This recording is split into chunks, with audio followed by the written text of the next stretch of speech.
Ladies and gentlemen, good day. This is Jabu. You're welcome once again to our show, Pit to Palace. We have changed areas today. We are in a different place. I've got a friend of mine. His name is Sisco. Goes by the name Sisco Umlambo. Yeah. Yeah, how you doing, bro? Good, brother. Yeah, man. Yeah, I wish I could give you a handshake there for a second. But yeah, you know, we are in a different season.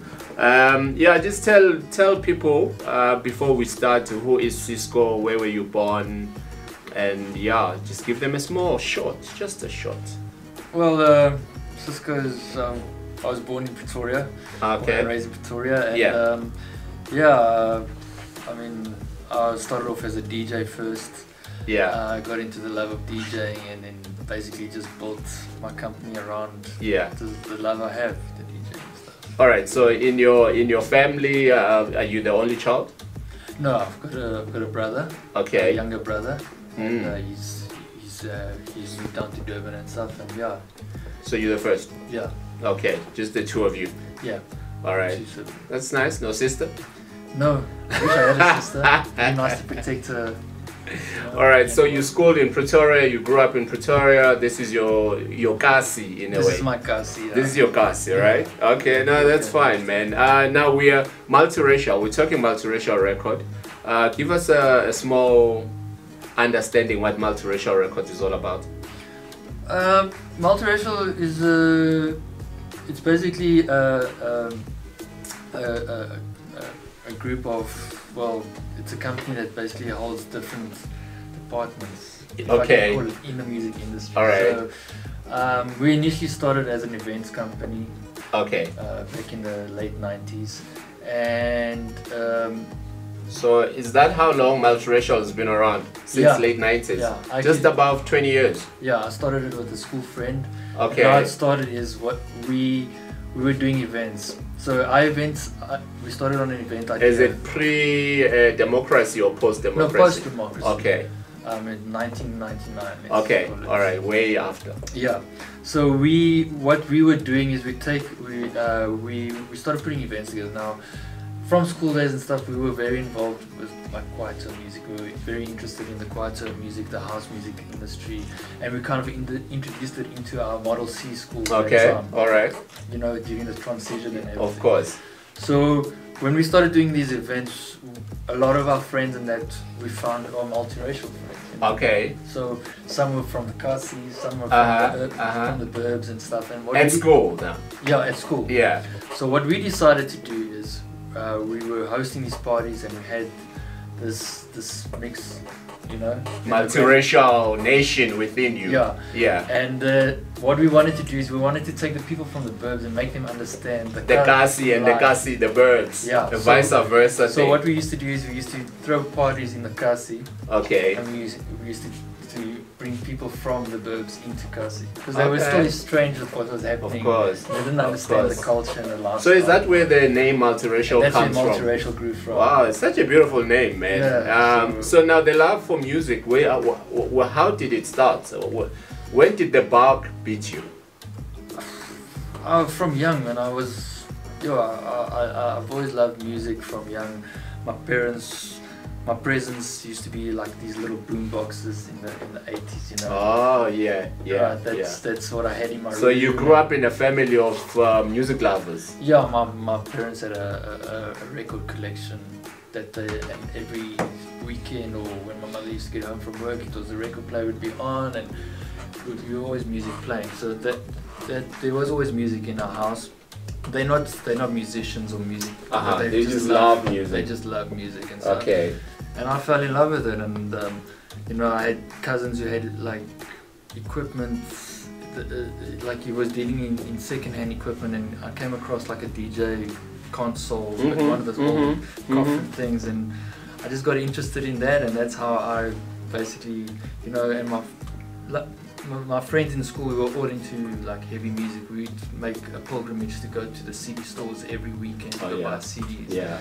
Sit down and we'd so you'll save your carry money for the CDs and stuff. It was never spending the money at the shop or anything. It was So you're looking forward to the weekend so that you can get yourself a new CD or something. Yeah, and exchange music ideas with friends, and like, look what I got, listen to this, let's sit and listen, and we'd make listening sessions. So it just grew from that, and like that's sharing, I think, is what encouraged me to become a DJ. Yeah.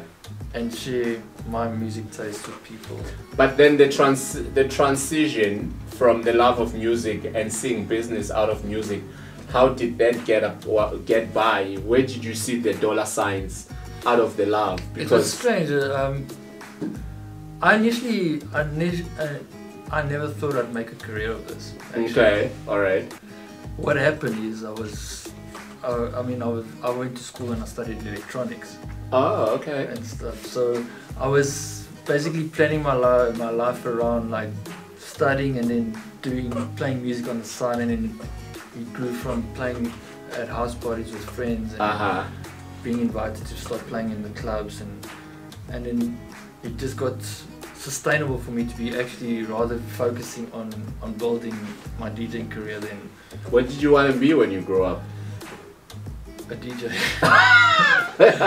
Strange enough. So you became exactly what you wanted to be. I actually got reminded the other day by my cousin. Like he told me, like I remember the day when we were like, I think I was like 9 years old or something, and we were sitting in my aunt's living room and stuff, and they had one of these old vintage radios that the TV used to stand on. Made out of wood. The black and white ones. And it had like a radio that I remember those. And I used to play with the knobs, and I told my cousin one day I'm going to be a DJ and stuff. And you were, how old were you at the time? I was about 9 or 10 years old. Wow, man. But as I grew up, you get thrown into But then school. at the time, I mean, being a DJ was not popular, and there was, I don't think there was any rich DJ at the time when you said you wanted to be a DJ. It must have been just the love of the knobs, would you say? Yeah, love of the knobs, and I think the music and stuff. Yeah. But also, the only connection I had as a young person with a DJ was, I remember going to weddings. Well, not actually weddings. Weddings was more the bands. Yeah, the parties and stuff. But going to like my family's kids' birthday parties 21st and stuff, and there was a DJ there and stuff. Yeah. But and that's the only connection I had. But as I grew into, you just didn't know the pockets, how deep the pockets can be. Exactly, and I didn't know about the club DJing, and so only once I got more older into my teens, then I started picking up understanding the business and stuff. All right. So now, speaking of multiracial, just give us an idea. What do you guys do here? What's your Monday to Friday or Monday to Saturday like here? All the aspects, all the legs and the wings of this multiracial business. Well, during this time, a lot of things have changed, and we haven't really been operating at full scale. Okay. But before, pre-lockdown, pre-corona. Yeah, we were basically, we had the school, the school of DJs, that is. Well, we call it we call it a music institute, urban music institute. Okay. So we have the DJ side where Urban Music Institute. Yeah. All right. I like that. It's basically we tied in because it's in the urban belt areas. Of course. Yeah. That's where it's most popular, and it's we do the DJing school. So we got the classes running, and then we've got the music production side where we've got the music production classes going.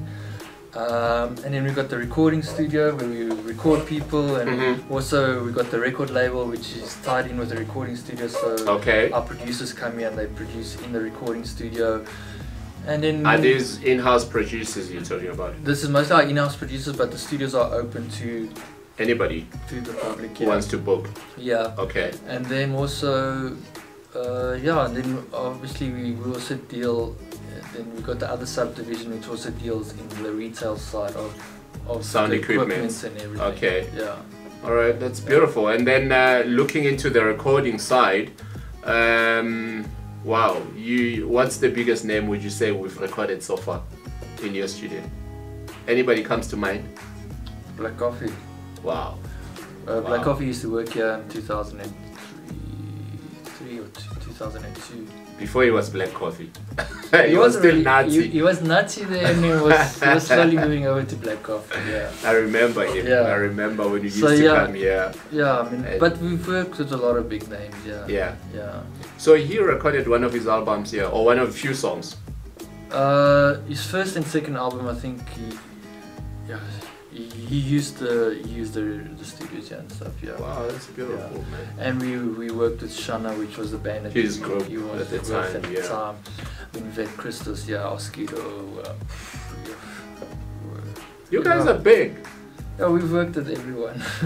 Pretty much. In the house music industry and a little bit on the quiet side, Bigger Love, all those people, yeah. Okay. Yeah, so.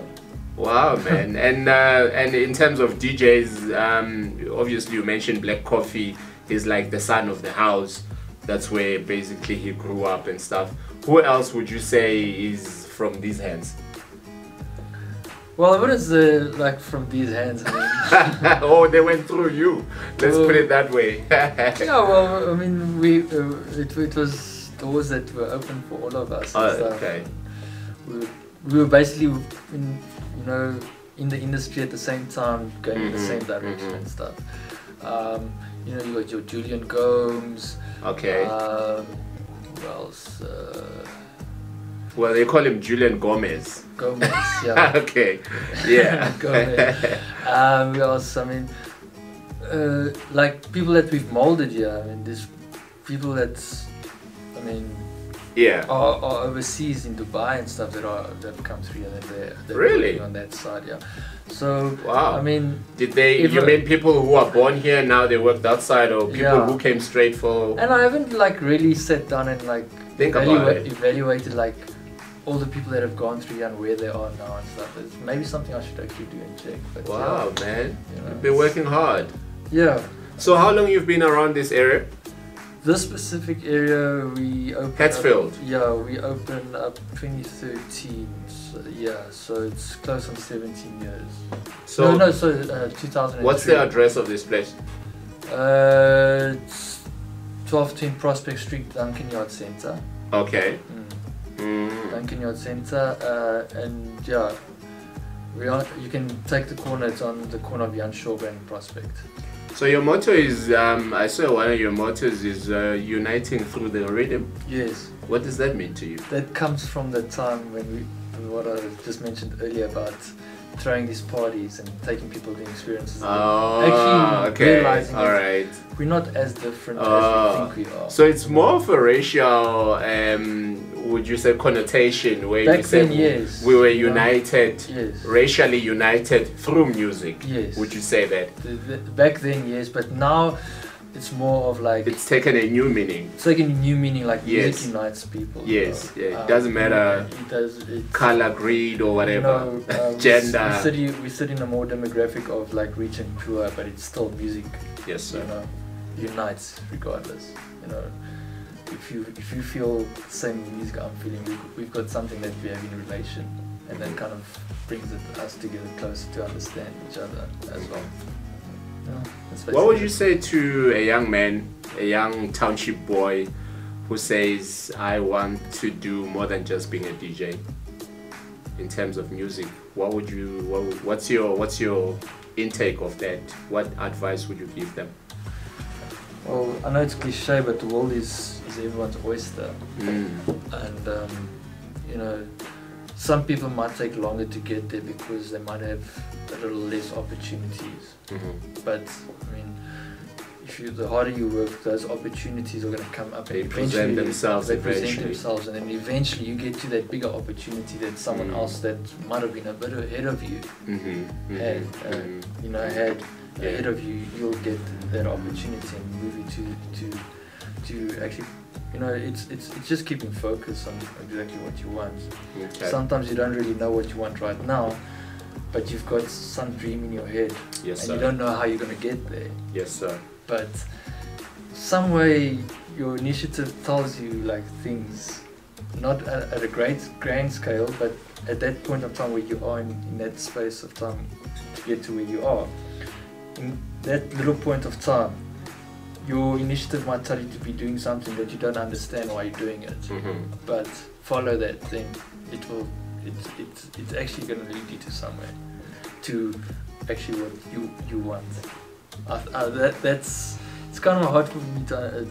I don't know. I got you, man. You know, I got you. It's just like it's been strange when I look back at, like, you know, this was never ever my plan at the end of the day. All I know is I love music, and I got attracted firstly into getting into DJing, and then I got attracted into this, and then now I it's found production. out that my DJing now could, it's this. Me understanding the DJing scene, I could like convey and teach people how to get into this industry, and then it grew more than that. Then I took on other things. Yes, sir. But I still it still kept me in that music, the music I love, you know. So I'm still involved in it in some way. It's strange. So now, do you separate the two brands, the multiracial records, from Sisco Umlambo, the DJ, or is it one entity? I do separate them as two because I still try and. Who's big? What do you mean who's big? Well, who's the bigger brand? I can't really say because, you know, somebody has to be the bigger brand. I kind of feel that multiracial gives an extra extension to Sisco Umlambo. But there are times that, you know, that the Umlambo brand was bigger. Okay. And then there were times that multiracial brand was bigger. It's a season business. Yeah, it's like seasonal basically. Okay. You know, and it also got a lot to do with sometimes I move my focus to multiracial and I move it back to Umlambo. Okay. And I feel that the multiracial brand is sustainable at this. So it's all about where the attraction of the business is at that particular time, where you feel that maybe I need to focus more on this because there's more business into it. Then at that time, that brand gets higher. I think it's more. I think it's more of a lack. Like if I see that, I feel like, let's say multiracial, there's something lacking. Multiracial is losing some luster or losing some driven. Because I mean, there's people in multiracial, so I have to keep them driven as well. And if I don't focus on that as well, then, you know, the brand starts slowly dying down or losing its sparkle, if you want to put it that way. Yeah. So if I see that happening, then I'll stop really focusing on that. Okay. So I try and keep a balance between the two brands. I never try and make the one brand bigger than the other one. Now, while we are talking about balance between brands, how do you balance your DJing life as Sisco Umlambo and from being a dad and a husband? Because we know DJs, you're never at home on the weekends. Yeah, that's the one thing about being a DJ. Like, your social life is your DJing. Of course. Basically, you work when everyone is socializing. Yes, sir. And so there are times I might turn away a booking because I feel that I need to. It's family time. It's family time, or there's a special family occasion, and I have to, you know. Maybe there was a time when you take your family to business, but do you still do that now? My wife used to come into your gigs. Always to my gigs and stuff, and obviously time passed and she just. But I was fortunate enough to meet my wife when I was younger, and when she met me, I was already kind of getting involved in DJing, and I was already, you know, my lifestyle was involved in the whole nightlife scene. Okay. So she understood that part of your life. As our relation grew, she grew in understanding of that, and she supported me in everything. So she kind of understands that I think she also understands that I try and make as much balance for family time where I can, in the sense of she'll understand that I will turn something away if I feel it's going to interfere with some other family plans and stuff. That's pretty much, I mean, and then she understands the seasonal aspect of DJing in the year, so she'll know which December is hectic. And also I also alternate, like let's say my Decembers. Yes, sir. I'll give you a perfect example. 1 December, I'll take bookings for the whole of December. And be busy in December. And you know, she'll understand I'm not like I'm going to be busy. You're hardly home, And in the following, you also take overseas gigs. Mostly. All right. And the following year, December, I won't take any shut gigs. down. So like mid-December 16 was my last gig. I don't take any more gigs until the next New Year, and I go away on holiday with the family. Oh, that's beautiful. So you see, that's kind of those type of sacrifice. Understanding. And that I do to maintain a balance. So So what do you think is the future of DJing?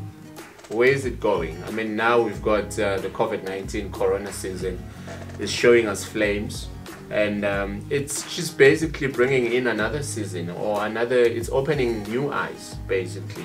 So what do you think is the future of the DJing space? Is it still going to be the same old, or you think things are going to change? I think some things are still going to stay the same, and there's a lot of things that are going to change. There's people working on like virtual festivals, and you know, where people can sit from the comfort of their home and be partaking in a festival and stuff. The festival thing is, I don't think it's a gathering of people. It's a gathering.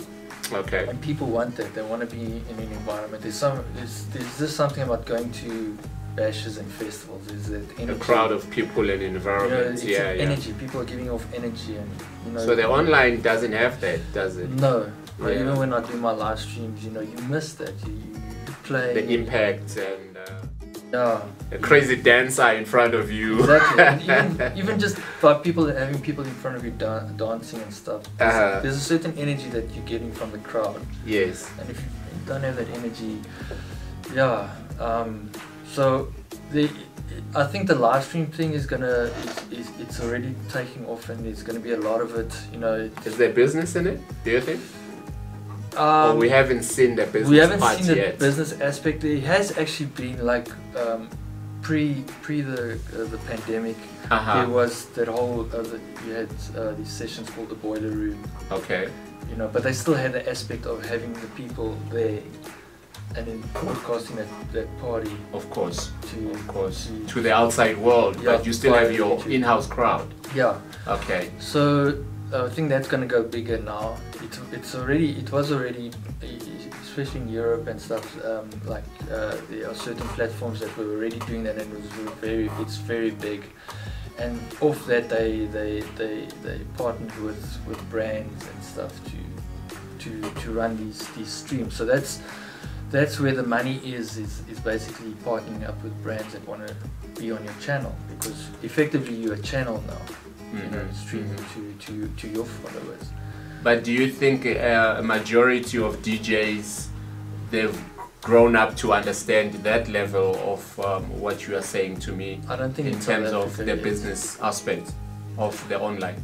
There are some that are ahead already, but majority no, I don't think so. They're still into the crowd thing. They're still into the crowd thing. They're still into your small spaces, or just a small little club or lounge place, whatever. And I think maybe this period is kind of like opening people up to it. I mean, this live streaming stuff. For instance, there's a record label called Defected. Okay. And they do something called a virtual festival. So every Friday, they've got different themes. Like the one Friday it's Glitterbox, which is more of a disco sounding theme, and then they've got the other one which is more houseier. So and then they run actually like I don't know 6 or 8 DJs in the night. Oh yeah. Start in the afternoon, and people come and they're sitting in their living rooms and they're having parties, and that's the way they're socializing on the chats and stuff. You know? Wow, so man. That's kind of opening up, and that's kind of where it could be. But yeah, as I think as festivals and those bigger events and stuff, and I don't think that will ever go away. Not that it will ever go away. It will change in like what gets presented, performed at those festivals.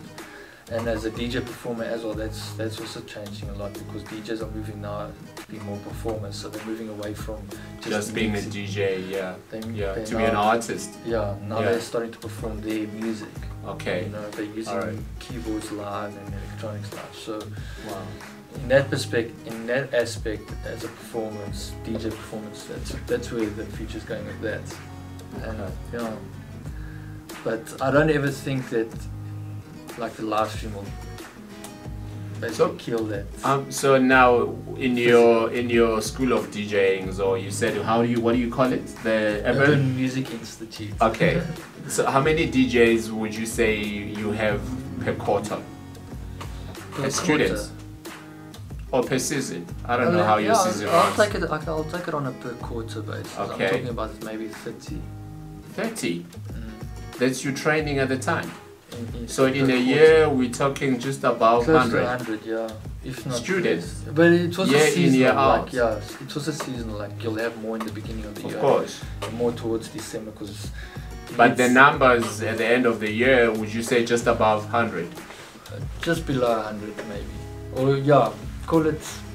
Well, this is just off the top of my That's head. a lot of people who are trying to be DJs, eh? Yeah. And then also on the music production side is just a complete difference.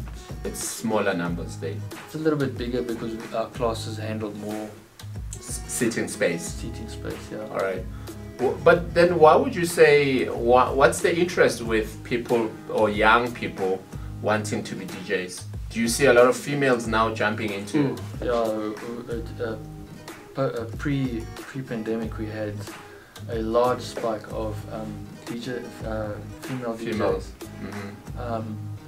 Surprisingly, like there were equal numbers of female DJs and male DJs that wanted to learn how to be a DJ. Yeah. Why? What's the high interest? Where is it coming from? Someone will say it's just lazy young people who don't want to go studying, and they think DJing is an easy way out. I think on the female side, I think maybe there's now more confidence for female DJs to know that like there's a place, there's a seat for me at this table. Okay. Of DJ. Okay. I think that's they seeing other female DJs coming up or that are already there, like your Zinclair's and Boutle and Sue and stuff, and those type of DJs. Cosmo and Lady Leah. So they see those DJs and they see that there's a seat space, at the table for female DJs. For them, not because they're female, but because music is music. Exactly. So I think that's the one thing, and then as from a overall perspective of DJ and why there's so many people interested in DJing, I think it's just people love music and maybe they find that that resonation with music is something that they could be doing for themselves, and performing for people, playing music for people. I mean, how many times I know, of a person that climbs in a car and say, listen to this, and that's effectively someone trying to be a DJ. They want to let the other person hear the track that they like. Yeah. Yeah. So now take us back just a little bit. The name Umlambo, where is it coming from? What does it mean to you? Before the way it came up is I'm from Portuguese descent. Okay. So my surname is Ribeiro, which means river. So I was working in this club, and the one manager he was actually, I think he's a Mozambican, so he understood the Portuguese language. He also spoke vernacular as well, yeah. So he like started calling me Umlambo, the river. Oh, so he translated the river. The thing for me. Okay. And from there, everyone just started calling me Umlambo, Umlambo, Umlambo, and then I just you went with it. And then slowly but surely, kind of like created a connection with, you know, with ancestry, African, you know. It was also, you know, the funny thing was people would book me and stuff, and they'd see my then they show up you're white, like who's this guy? I'm like, hey, but you're white, but you know, and then kind of like was like sort of something that dropped the whole the curtain. Yeah, so that you could like, you know, relate to yeah. You know, and that's so it broke the ice nicely for yes, you. Exactly. Wow, man. Yeah. So, well, you are a versatile guy. I know you basically can play in any party. It doesn't matter who is there, what color people are there. You've got the jam for it. Yeah. Right. Yeah. Yeah. It's just like I read the crowd and then I'll play in that direction. Not to say like I've always been in the deep house scene, but deep house now is such a large genre. There's so many facets to it. So I can read a crowd, and it's not because I want to just make people feel that I'm conforming to what's happening there. Yes, sir. But I will play in a way my own music that I want to play that would fit and relate to the crowd that's there without conforming to let's say the commercial stream or conforming to the piano stream or whatever, you know, so that it will still be recognized as my brand. Yeah. What's the future of Multiracial Record? It was a bit uncertain and stuff, but like we've slowly been. So I'm just basically asking you, what are your goals or what are your plans for the next 10 years? Well, obviously just to keep on building this as a recognized urban music institute or an institution of like where people can music university. Yeah, kind of, you know, and cultural university, you know, basically, and a space where we share ideas, where we share our knowledge, where we share, you know, our creativity. Yeah, pretty much that, and then, you know, the actually growing bigger premises, taking on like bigger numbers. Yeah. We just want to be behind. We want to still play. We want to be a stakeholder in the music, in South Africa's music industry. I like that. And a part of the world as well. You know? I like that.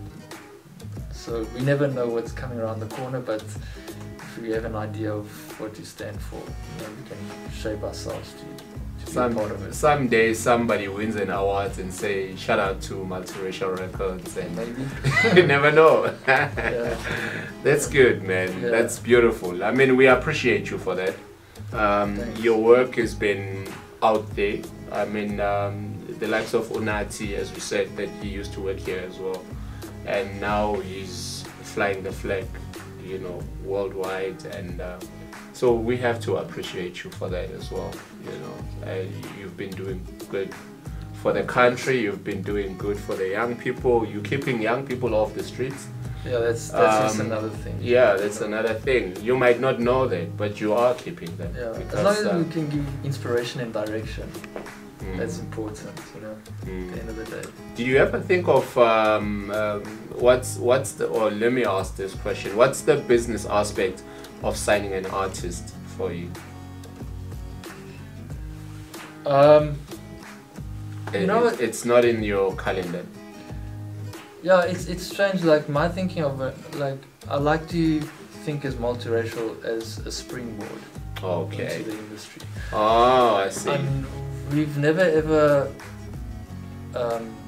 taken someone and tried to exploit them to the extent of, you know, profitable. Them. Yeah, owning them. Yeah, that's the word I was actually. Yeah, we're not looking at owning someone.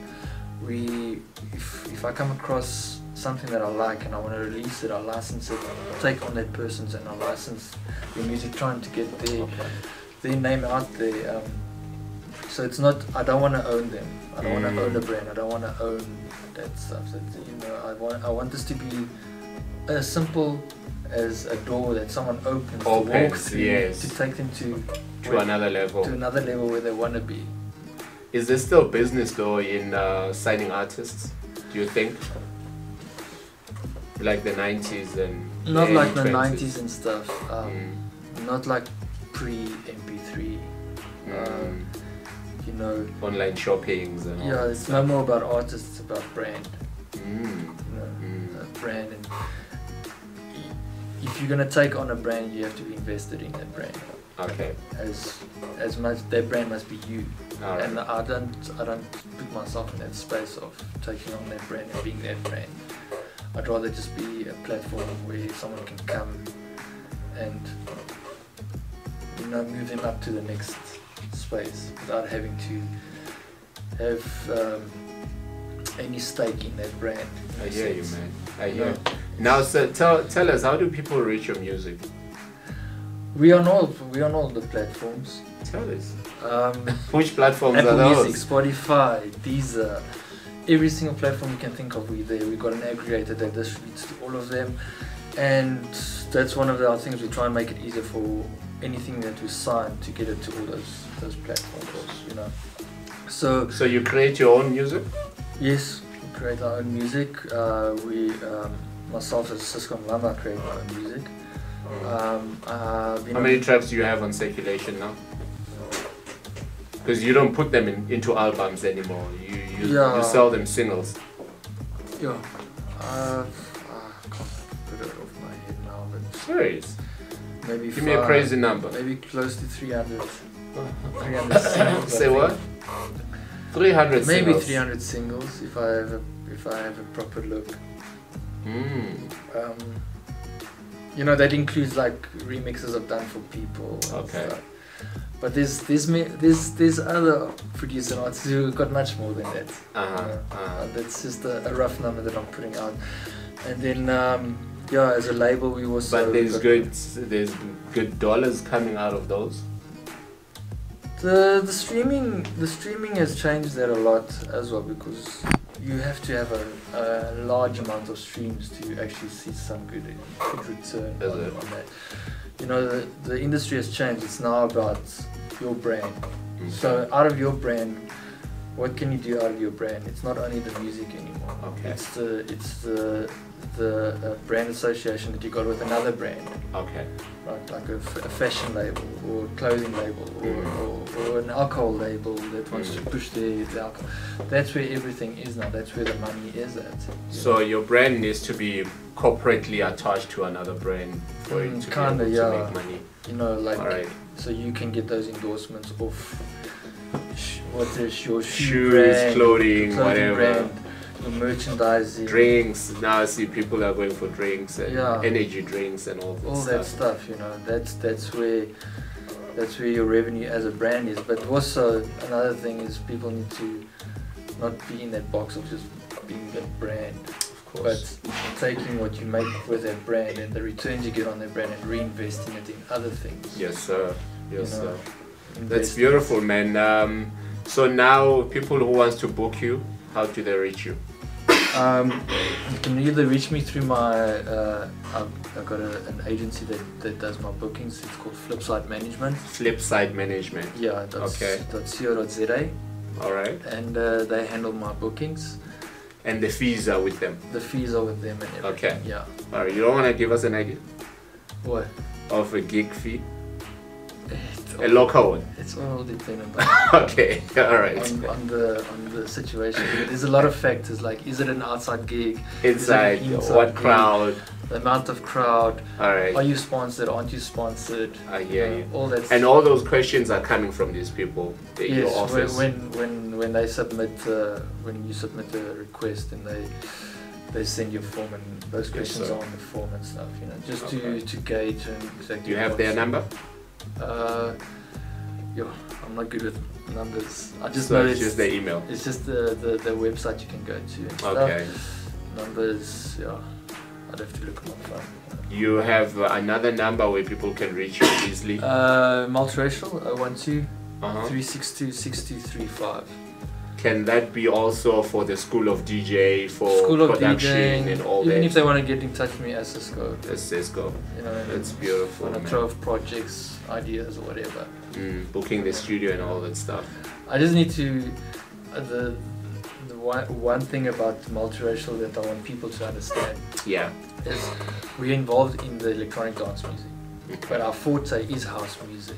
And we do get a lot of requests from the hip hop producers and stuff, and we haven't really gone into the fact because that's not in our network. Okay. So it is what I do with a lot of people that approach me with the hip hop stuff. I try and like refer them to guys that I know that are doing hip hop. Yeah, and are running their labels and stuff. That's good, bro. Man, we appreciate you. You don't know. Like, you have no idea how much we appreciate you. That's why we're here. You know, like, let's come and let's tell the story of multiracial.